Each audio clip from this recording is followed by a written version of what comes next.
Agriculture جناب speaker, زراعت ملکی معیشت میں ریڑھ کی ہڈی کی حیثیت رکھتی ہے۔ زراعت کا ملکی معیشت میں حصہ تقریباً 34% ہے، جس سے ملکی معیشت کے لیے زراعت کی اہمیت کا اندازہ ہوتا ہے۔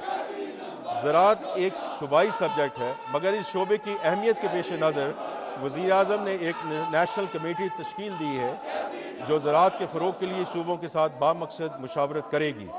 مزید برآں زرعی شعبے کو قرض کی فراہمی میں نمایاں اضافہ ہوا ہے اور یہ رقم پچھلے مالی سال کے پہلے 10 مہینوں میں 1785 ارب روپے سے بڑھ کر اس مالی سال کے پہلے 10 مہینوں میں 2066 ارب روپے تک پہنچ چکی ہے۔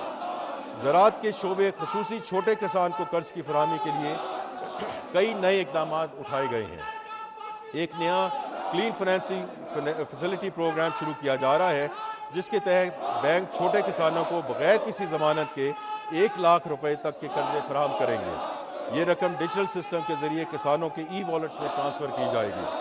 چھوٹے کسانوں کو دیے جانے والے قرضوں پر حکومت بینکوں کو پورٹ فولیو پر 10% فرسٹ لاس کوریج دے گی۔ یہ سہولت ایسے علاقوں میں فراہم کی جائے گی جہاں فنانسنگ کی سہولت میسر نہیں ہے۔ اس اسکیم 7 لاکھ کسان فائدہ اٹھائیں گے۔ حکومت پاکستان نے بیج کے شعبے کی بہتری کے لیے اہم اقدامات کیے ہیں، جن میں national seed development and regulatory authority کا قیام شامل ہے تاکہ معیاری موسمیاتی تبدیلیوں کے مطابق بیجوں کی فراہمی یقینی بنائی جا سکے گی۔ وزارت قومی غذائی تحفظ و تحقیق نے بیج کے نظام کو ڈیجیٹل بنیادوں پر منظم کرنے کا عمل شروع کیا ہے، جس میں کمپنی رجسٹریشن، تجدید، بیج کی تصدیق، نگرانی اور نفاذ شامل ہیں۔ نجی شعبے کی تحقیق اور سرمایہ کاری کے فروغ کے لیے بھی اقدامات کیے جا رہے ہیں۔ نیشنل سیڈ پالیسی 2025 اور national agriculture bio technology policy 2025 منظوری کے آخری مراحل میں ہیں، جبکہ پلانٹ بریڈر رائٹس ایکٹ کو بھی ترجیح دی جا رہی ہے تاکہ اختراع کی حفاظت اور تحقیق و ترقی کو فروغ دیا جا سکے۔ کپاس کی فصل کی بحالی کے لیے بھی مربوط کوششیں کی گئی ہیں، جو پاکستان کی معیشت اور ٹیکسٹائل صنعت کا ستون ہے۔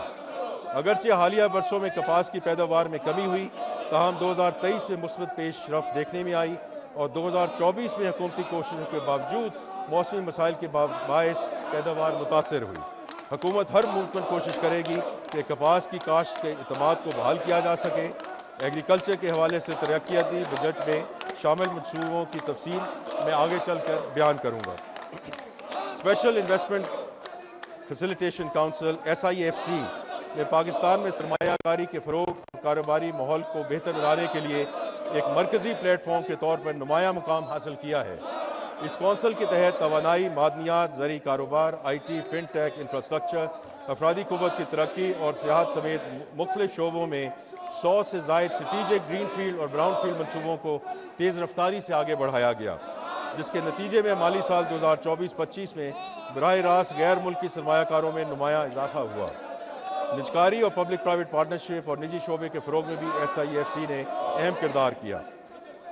بین الصوبائی اور بین الوزارتی روابط میں بہتری اور غیر ضروری ضابطہ جاتی رکاوٹوں کے خاتمے کے باعث SIFC نے سرمایہ کاروں کا اعتماد بحال کیا، نقل و حمل اور لاجسٹک کا نظام بہتر بنایا اور مالی سال 2025-26 کے لیے برآمدات پر مبنی صنعتی ترقی کے ایجنڈے کی مضبوط بنیاد رکھی۔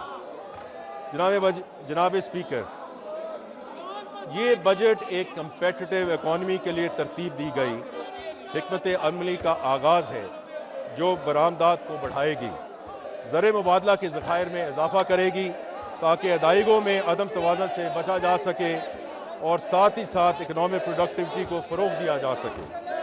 مختصراً ہمارے بجٹ کی حکمت عملی یہ ہے کہ ہم بنیادی تبدیلیاں لا کر معیشت کے DNA کو تبدیل کریں۔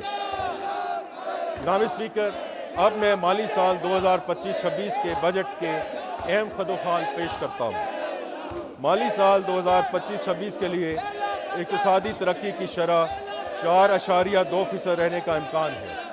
افراط زر کی اوسط شرح 7.5% متوقع ہے۔ بجٹ خسارہ GDP کا 3.9%، جبکہ پرائمری سرپلس GDP کا 2.4% ہوگا۔ FBR کے محصولات کا تخمینہ 14,131 ارب روپے ہے، جو کہ رواں مالی سال سے 18.7% زیادہ ہے۔ وفاقی محصولات میں صوبوں کا حصہ 8,206 ارب روپے ہوگا۔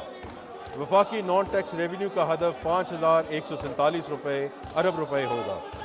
وفاقی حکومت کی خالص آمدنی 11,072 ارب روپے ہوگی۔ وفاقی حکومت کے کل اخراجات کا تخمینہ 17,573 ارب روپے ہے، جس میں سے 8,207 ارب روپے ماکب کی ادائیگی کے لیے مختص ہیں۔ وفاقی حکومت کے جاریہ اخراجات کا تخمینہ 16,286 ارب روپے ہے۔ وفاق کے پبلک سیکٹر ڈیولپمنٹ پروگرام کے لیے 1,000 ارب روپے کا بجٹ مختص کیا گیا ہے۔ ملکی دفاع حکومت کی اہم ترین ترجیح ہے۔ اس قومی فرض کے لیے 2,550 ارب روپے فراہم کیا جائیں گے۔ سول انتظامیہ کے اخراجات کے لیے 971 ارب روپے مختص کیے جا رہے ہیں۔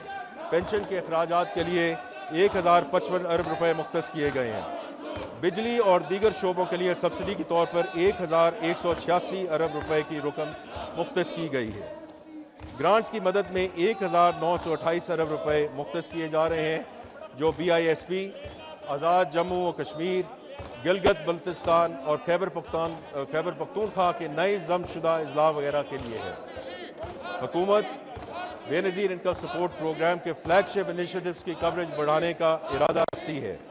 اسے عملی جامہ پہنانے کے لیے کفالت پروگرام کو 1 کروڑ خاندانوں تک پہنچایا جائے گا۔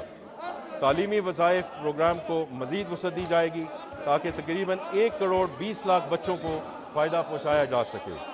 اگلے مالی سال میں BISP کے لیے 716 ارب روپے مختص کرنے کی تجویز ہے، جو کہ پچھلے سال کے مقابلے میں 21% زیادہ ہے۔ جاریہ اخراجات سے آزاد جموں و کشمیر کے لیے 140 ارب روپے، گلگت بلتستان کے لیے 80 ارب روپے، خیبر پختونخوا کے لیے ضم شدہ اضلاع کے لیے 80 ارب روپے اور بلوچستان کے لیے 18 ارب روپے مختص کرنے کی تجویز ہے۔